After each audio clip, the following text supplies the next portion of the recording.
There are an infinite number of numbers, but some numbers are more important than others. One number, which just might be the most important number, lies hidden in a wide variety of things in the natural world. It can be found in everything from the mathematics of radioactive decay to population growth and even compound interest. The number turns out to have a central role in calculus and mathematics' most elegant equation. Learn more about E, also known as Euler's number, on this episode of Everything Everywhere Daily.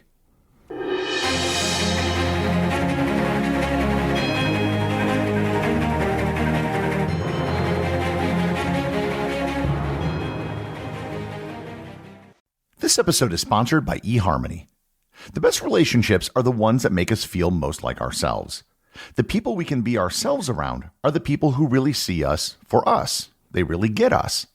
So why not use a dating app that's designed to specifically do that? eHarmony helps you find someone you can be yourself with. This is extremely difficult to do on most dating apps because all you get is a paragraph or two and a couple of images, which are somehow supposed to summarize who you are as a person. The majority of people surveyed agreed that their dating profile doesn't give a full sense of who they are.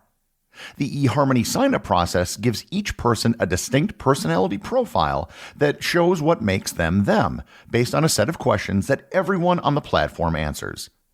eHarmony members see how shared personality traits with people feel instantly relatable and how differences can complement one another. Get someone who gets you. Try eHarmony and get started today for free. This episode is sponsored by BetterHelp. The new year is upon us, and this is the time of year when people make resolutions to change their lives. However, most of us don't need to overhaul our lives completely. Most of us simply need to recognize and focus on our strengths. It isn't necessary to make extreme resolutions, you just need someone to help you recognize what you're doing right so you can work on the rest. BetterHelp is all about making professional counseling accessible, convenient, and affordable. With BetterHelp, you can connect with a licensed therapist from the comfort of your own home via online video sessions, chat, or phone calls. No matter where you are or what you're going through, BetterHelp is there for you. Just fill out a brief questionnaire to get matched with a licensed therapist, and you can switch therapists at any time for no additional charge. Celebrate the progress that you've already made. Visit betterhelp.com/everywhere today to get 10% off your first month. That's BetterHelp, HELP.com/everywhere. If you were to make a list of the most important, or at least the most interesting numbers, most of those numbers would be pretty simple to grasp. 1 is an extremely important number, and it's the most fundamental number there is. Likewise, 0 is an important number that's easy to comprehend. It took several thousand years for the idea of 0 to catch on, but it eventually did, and today everybody can grasp the concept of 0. Other important numbers aren't quite as obvious, but they can still be grasped easily. The square root of 2 is important. Its existence supposedly caused the destruction of the cult of Pythagoras, but you can grasp the idea quickly enough by looking at a simple right triangle. Likewise, pi is very important, but it can be represented geometrically by using the ratio of a circle's circumference and diameter. The number I takes a bit of imagination, excuse the pun, but it represents nothing more than the square root of -1. But E is different. E is more subtle. You can't geometrically express E in the form of simple shapes. But if you look closely enough, you can find E almost everywhere. E is an irrational number, which means it can be expressed in decimal notation as an infinite string of numbers that never repeats. Unlike the square root of 2, it can't be expressed algebraically, so it's considered to be a transcendental number as well. The value of E, when written out to 15 decimal places, is 2.718281828459045. Knowing the value of E is easy enough, but why in the world is this collection of seemingly random digits so special? Well, it really starts with compound interest. You may have thought that a discussion of a mathematical constant would have started with something in nature, but this actually starts with interest payments. And lest you think that interest isn't important, there is a quote attributed to Albert Einstein, which may or may not be true, where he supposedly said that compound interest is the most powerful force in the universe. In 1683, the famous Swiss mathematician Jacob Bernoulli was working on a problem with compound interest. The problem he was working on was actually pretty simple to understand. Let's say, just to make the math easy, you have $1 in an account that earns 100% interest per year.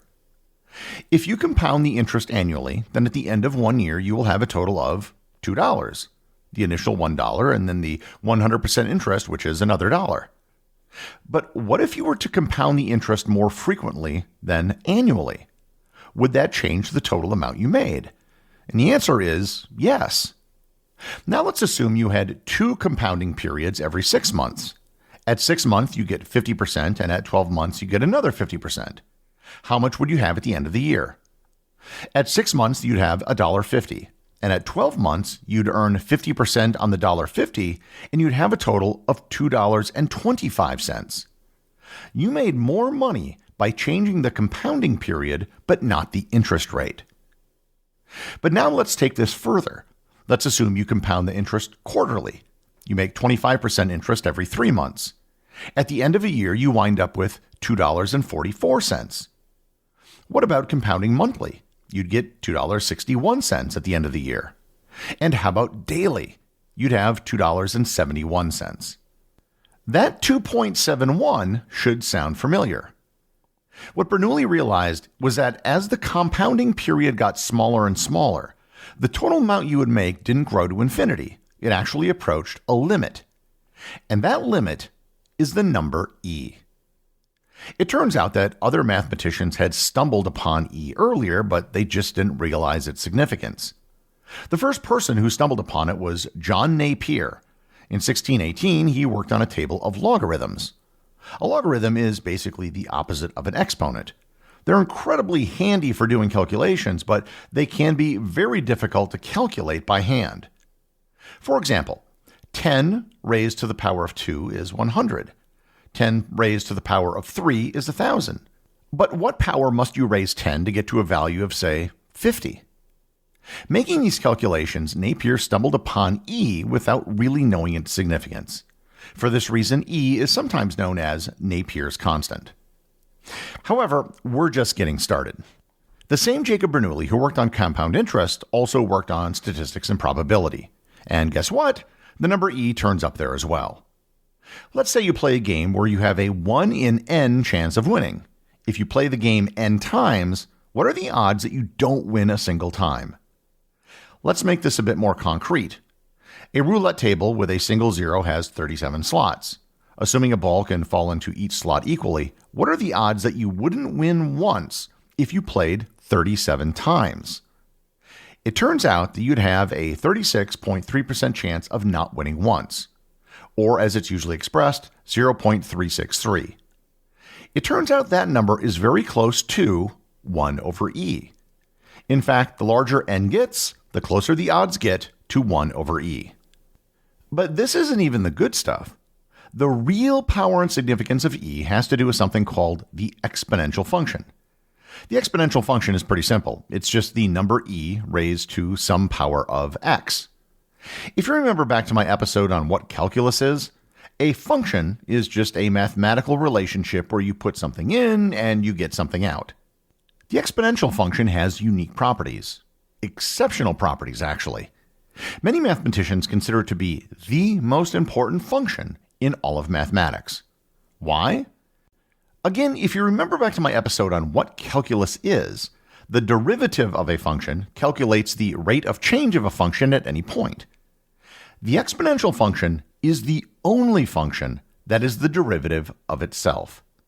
And that means when x equals 1, the slope of the line at that point is 1.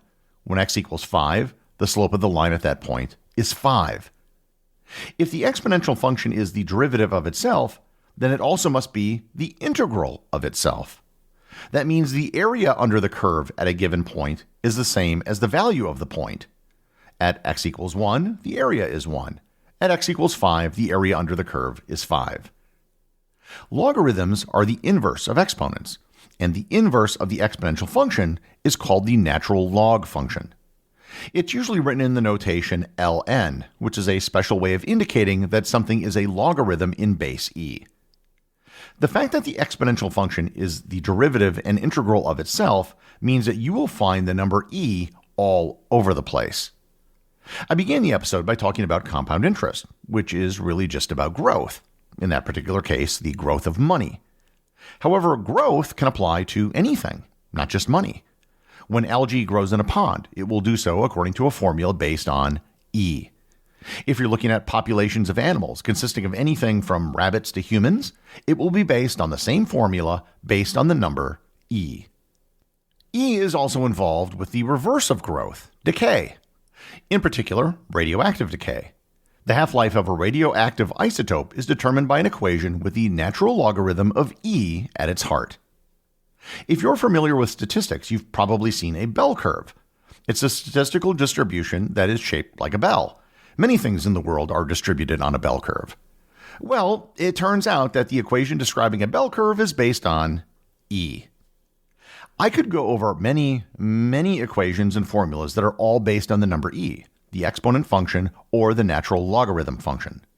Suffice it to say, the number E can be found all over the place in science and mathematics, and it is very, very important. Now I want to go back to something I mentioned at the start of the episode. The number E is often known as Euler's constant, and I haven't yet mentioned Leonhard Euler. Euler was unquestionably one of the greatest mathematicians in history. In the 18th century, he conducted studies on the number E and found many remarkable things. For starters, he was the one who associated the number with the letter E. And believe it or not, he didn't name it after himself. Supposedly, he just selected the letter because it wasn't being used for anything else at the time. One of the things he discovered was a way to quickly calculate E using an infinite sum.